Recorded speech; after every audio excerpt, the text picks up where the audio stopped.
Salut, c'est Thomas de Homer Games et aujourd'hui j'ai le plaisir de vous partager le mode solo de Valrock. Alors, dans le mode solo de Valrock, comme pour le mode compétitif, vous allez être un mage en compétition pour essayer de devenir l'archer-mage, oui, mais surtout d'avoir le titre le plus prestigieux de Valrock. Pour ce faire, en fait, vous allez, selon votre mode de jeu, donc le mode de jeu classique, ou un mode de jeu facile ou un mode de jeu difficile, vous allez avoir un certain nombre de parties déterminées. Et en déant ce nombre de parties, vous allez devoir remplir un certain nombre d'objectifs au total. Comment est-ce que cela se passe?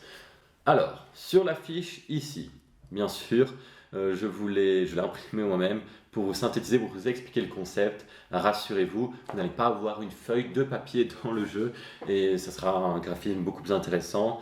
Il y aura aussi des objectifs qui seront détaillés. Donc ceci, à quoi ça correspond? Vous voyez, il y a en fait une compétence feu, une compétence eau, terre, également R, qui comprennent chacune 10 petits logos. En fait, ce seront 10 objectifs différents. Donc au total, il y aura donc 40 objectifs et il faudra remplir le plus possible.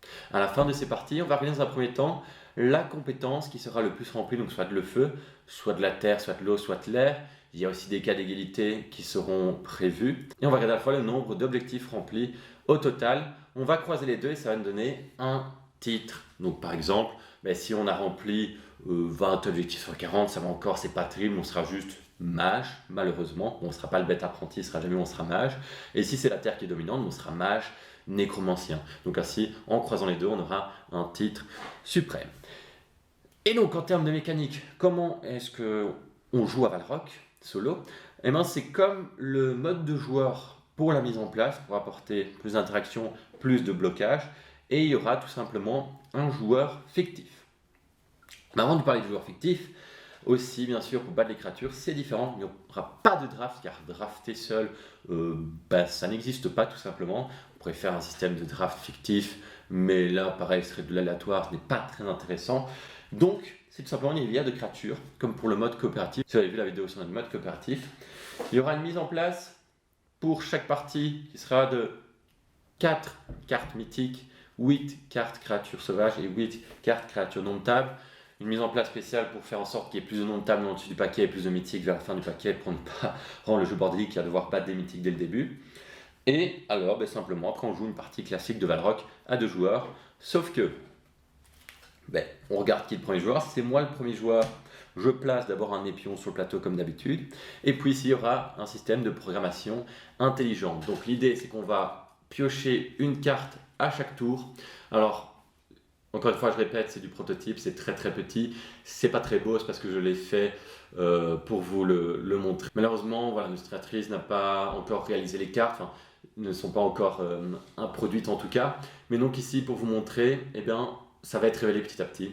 Dans le matériel final, il y aura aussi un système, soit de porte-cartes, d'aglissière, ou alors qui se révélera petit à petit. Et donc, on va voir, hop, d'abord dans un premier temps, le joueur fictif place son assistant à l'université. Donc on place son assistant à l'université. Alors par définition, il sait toujours payer ses cours. On ne doit pas stocker de l'argent pour lui faire avancer des points de compétence.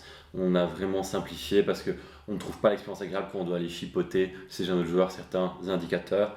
Donc en fait, il va vraiment juste venir vous embêter. Le but sera de scorer le plus possible et de remplir vos objectifs personnels.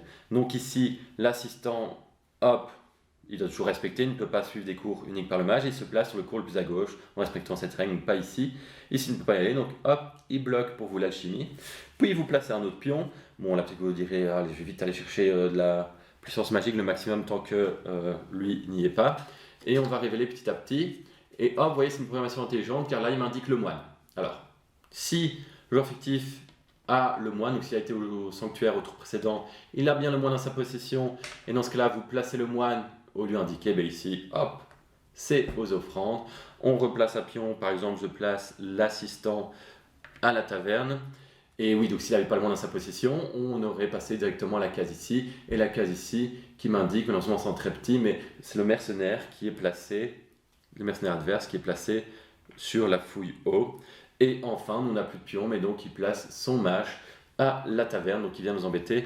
On n'a que 3 pièces chacun. Et donc en fait, on a différentes cartes ainsi. Parfois, le mercenaire n'est pas joué. Si le mercenaire est indiqué par défaut, il sait toujours le payer également. Et en fait, la programmation est intelligente car, mais ne vous inquiétez pas, parfois le mage ira se placer en premier au terrain d'entraînement pour vous embêter. Ou alors il va d'abord parfois aller chercher la fontaine magique en premier pour vous embêter, faire des combos fontaine magique entraînement qui sont logiques. Enfin, voilà, il a un placement intelligent, je dirais, il n'est pas stupide. Et donc, comme je disais, le but sera de remplir les objectifs. Dans les objectifs, on a l'objectif du style avoir au moins X points de prestige, donc 60, 65, 70. Enfin, ça c'est juste l'exemple, je ne sais plus par cœur c'était combien. Il y a aussi des objectifs en termes de, enfin, plus thématiques. Par exemple, un objectif de type druide, je dirais, là ici vous vous intéressez aux plantes et vous devrez essayer de récolter les 3 sortes de plantes possibles en une seule partie. Et ça, par exemple, c'est un objectif qui sera présent dans la catégorie terre. Il y aura un autre objectif de déclencher au moins une fois la colère des dieux durant la partie. Il y en aura, ce sera par rapport aux entraînements. D'autres, c'est par rapport vraiment au jeu au global. Enfin, je ne vais pas tout spoiler, mais voilà, vraiment des objectifs variés. En même temps, il y en a 40. Donc, pour les différents lieux, ce que je vais quand même expliquer, c'est qu'ici, à la magie noire, si mon adversaire y va en dessous, eh bien, il va venir m'embêter.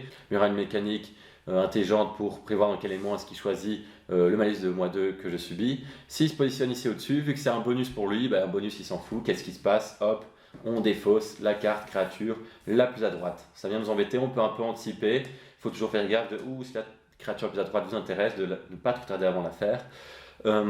Ici, ben, je dirais là, il n'y a rien de particulier. Pareil pour la fouille, il bloque un lieu. Pour le terrain d'entraînement, il bloque aussi la première position.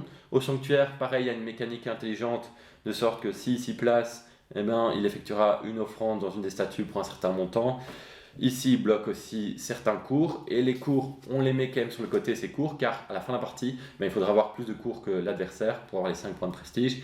Et dans l'arène, simplement, s'il s'y place, il battra également la créature la plus à droite. Donc, ce qui fera ainsi vider le paquet de créatures plus vite et qui apportera un peu de nervosité dans cette partie car vous ne pourrez pas battre toutes les créatures que vous voulez évidemment.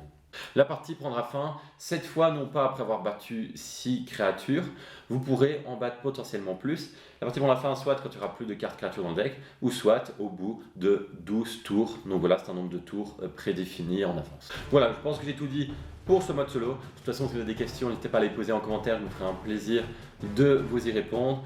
Donc voilà, on a décidé aussi de le prévoir dans le jeu de base, donc ce ne sera pas un stretch goal, il est disponible dans la version de base, donc c'est un jeu de 1 à 4 joueurs.